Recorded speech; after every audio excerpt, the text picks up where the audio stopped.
వినాయకరావు గారు చెప్పింది మీరు ఫ్యామిలీ స్టార్ అంటే ఫ్యామిలీని మీరంతా ముందుకు తీసుకెళ్ళి అంతా చేశారు కాబట్టి వినాయకరావు గారు మీ పేరు చెప్పారు. So thank you. స్టార్ అని ఇప్పుడు చెప్తే కాస్త హ్యాపీగానే ఉంది కానీ దానికి ముందు చాలా కష్టాలు ఉన్నాయి. కష్టాలు అదే అమ్మ, కష్టాలు లేనిది జీవితం ఎవరికి ఉండదు. అది కంపల్సరీ. లైఫ్ అంటేనే కష్టం.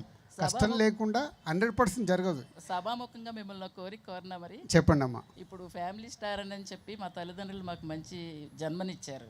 వాళ్ళకి అసలు ఈ సినిమా పరిశ్రమతో అసలు సంబంధం లేదు.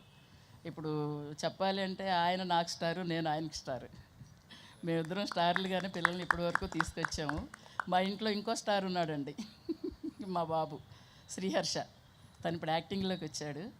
కొంచెం అలాంటి వాళ్ళు మీరు ఎంకరేజ్ చేస్తే తను కూడా ఒక స్టార్ అవుతాడు. 100%. మేము కొత్తలను ఎంకరేజ్ చేయడానికి ఎప్పుడు ముందుంటాను. తప్పకుండా.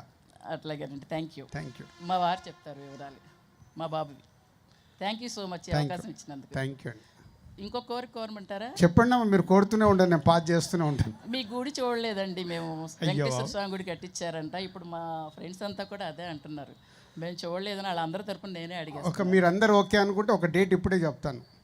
శ్రీరామనవమి చేసుకుందాం అక్కడ.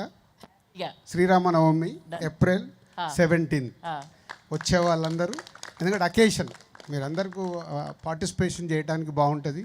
నేను కూడా ఆ రోజు అక్కడే ఉంటాను కాబట్టి కలవటానికి బాగుంటుంది. ఓకేనండి. సో మధు April 17 శ్రీరామనవమి అందరం అక్కడ చేసుకుందాం. Thank you. ఓకే అండి. Thank you so much.